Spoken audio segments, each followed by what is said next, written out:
Congratulations, completers, for reaching the significant milestone in your lives.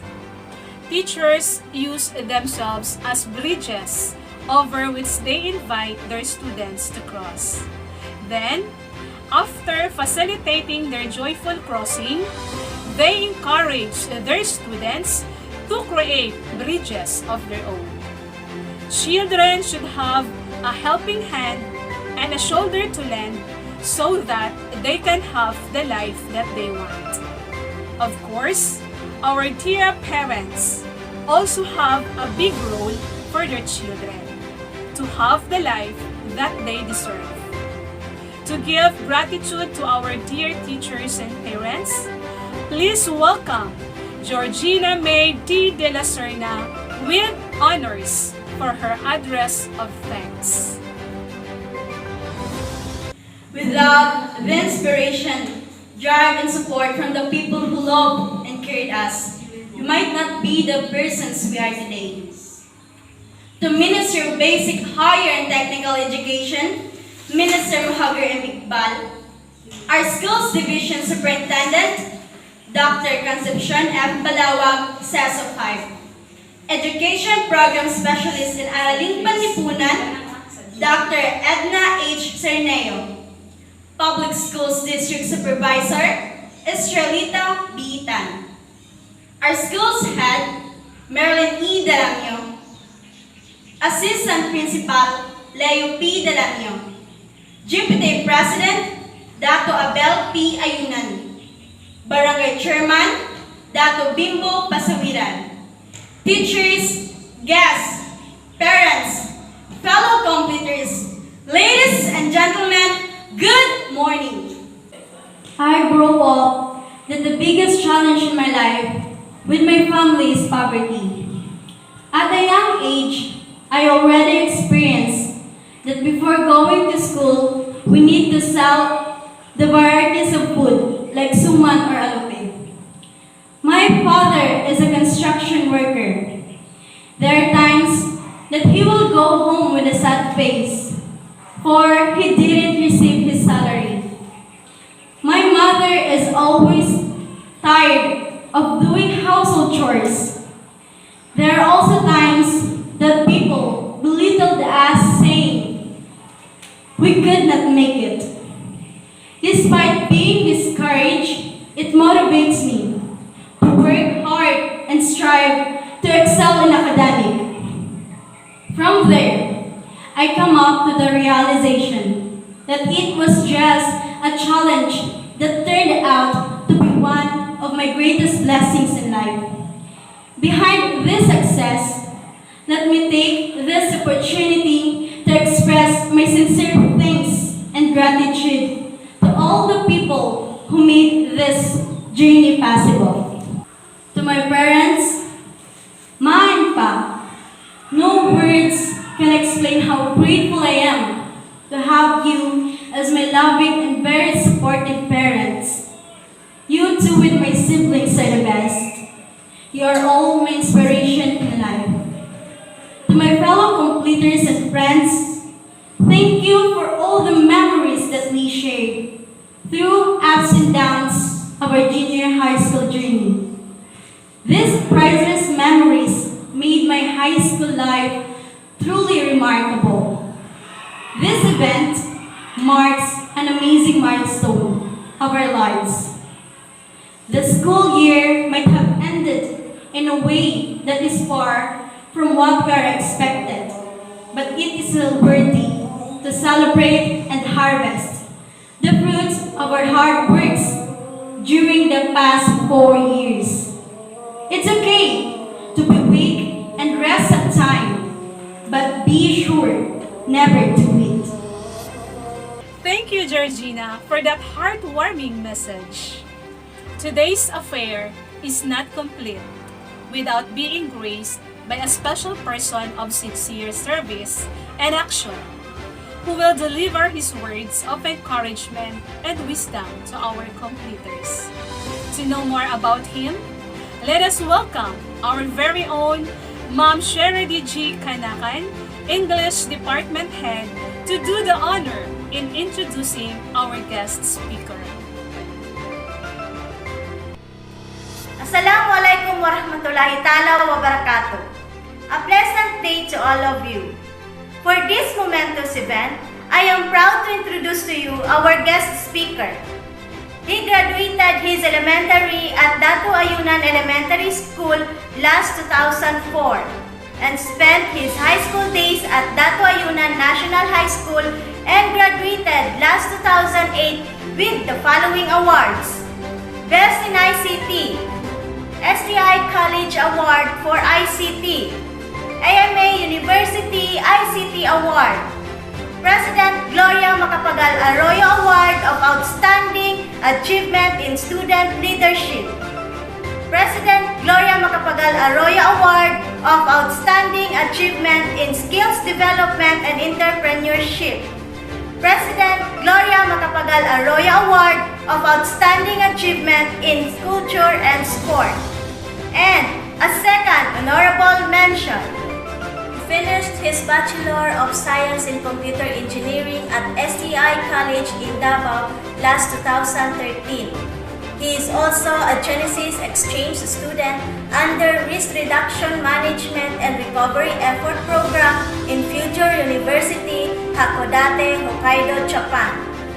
He earned his units in Master of Engineering Program in Electronics and Communication at University of Mindanao, and graduated his Master of Business Administration Accelerated Program for Executive at Ateneo de Davao University.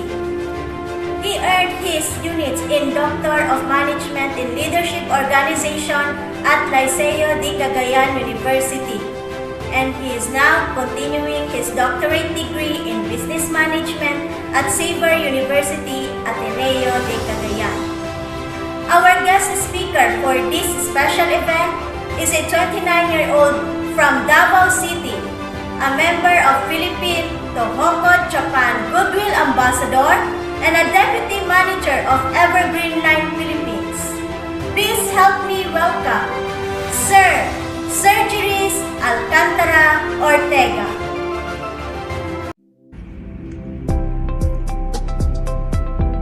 Thank you for the heartfelt welcome. Bago po ang lahat, please allow me to offer my congratulations to the completers of 2021. Being here to celebrate with you today virtually is honestly one of my greatest hope.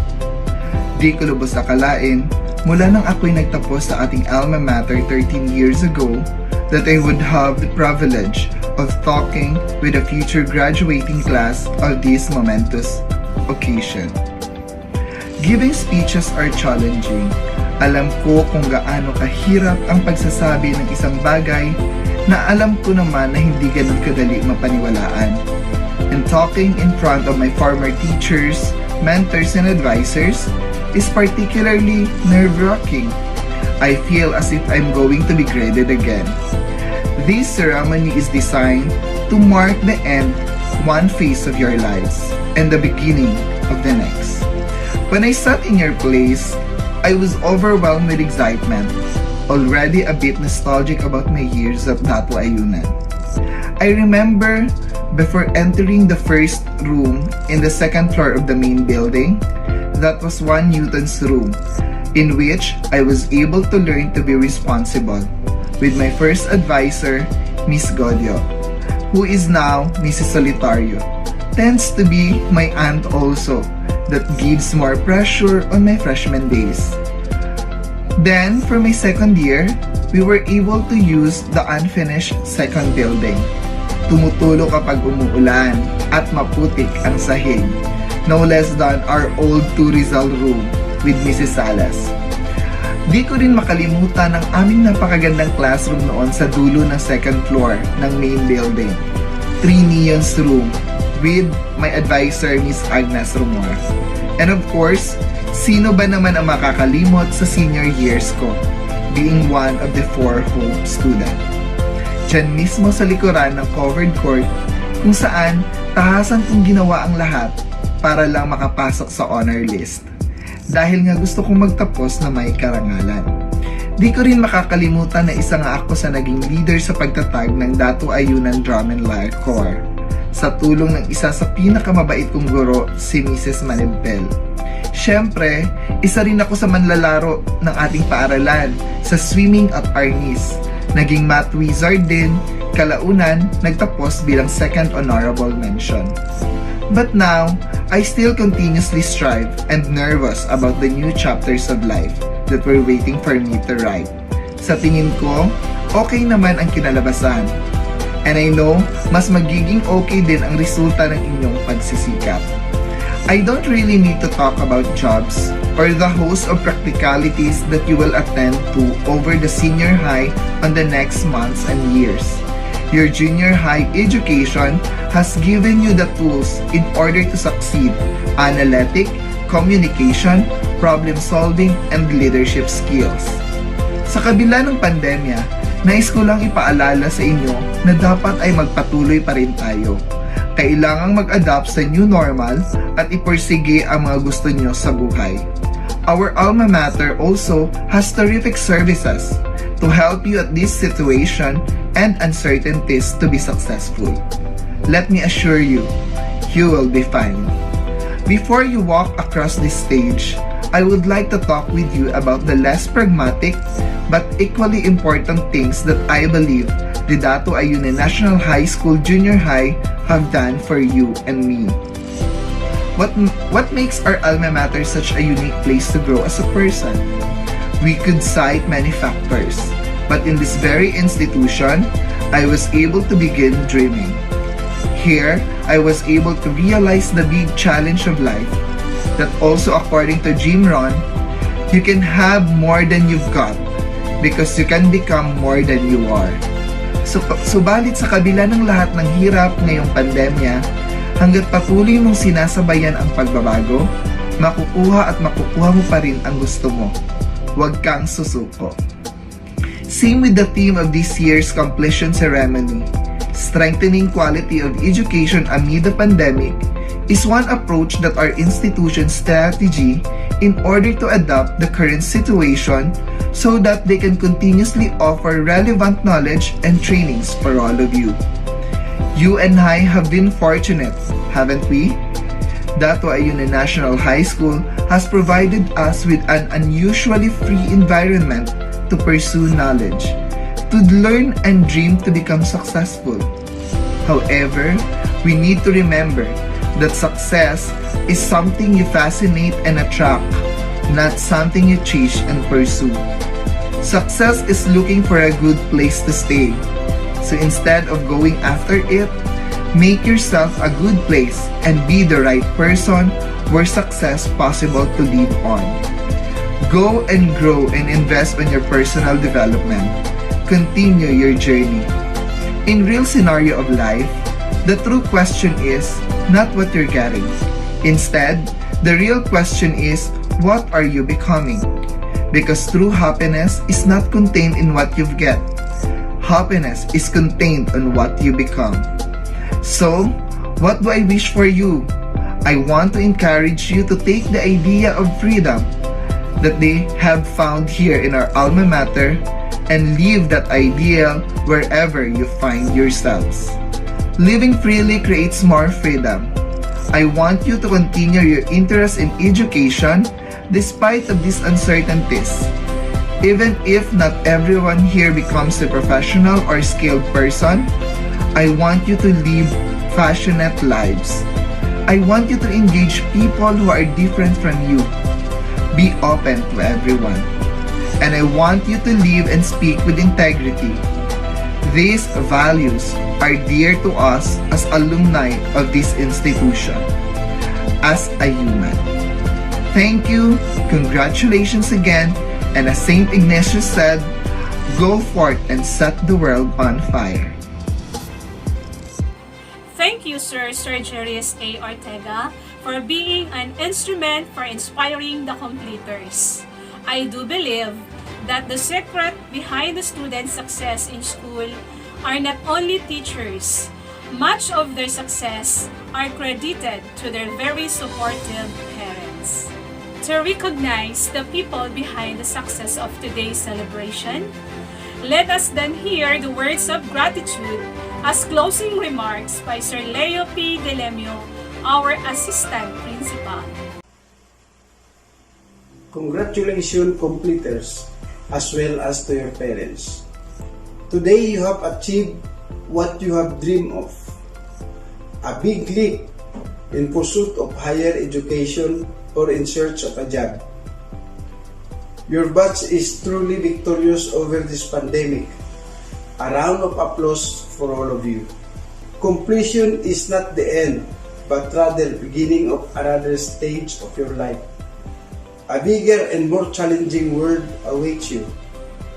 Use the innovative, creative, and all other 21st century skills you have learned in the classroom to handle challenges any facet of life may bring. Bear in mind the core values that DepEd and Dato Ayuna National High School have imparted unto you. Imbibe them in attaining success. Enrich your faith and grow spiritually strong. Be guided with spiritual values in dealing with others while you are working for the realization of your life dreams. Always remember, whatever your goals are, offer them to your loved ones and for the glory of Allah, the Almighty God, the Alpha and Omega of everything. Be mindful that what you do and will be doing here on earth is in preparation for the day we will face God, our Creator. I want you to be ready when that day will come. God bless. That's the end of our virtual junior high school completion ceremony of Dato Ayuna National High School, batch 2020-2021. Thank you so much to all who participated. This most awaited event has never been made possible without the support of the equally and highly esteemed individuals from Ministry of Basic Higher and Technical Education, BARM, Schools Division of Cotabato City, and of course to the DANHS faculty and staff. Always get up and keep moving forward. It may be slow, but it is still progress. Set your goals and keep moving forward. A little progress each day adds up to the big results of tomorrow. Again, I am Marilo P. Ungad saying, keep safe and healthy always. God bless everyone!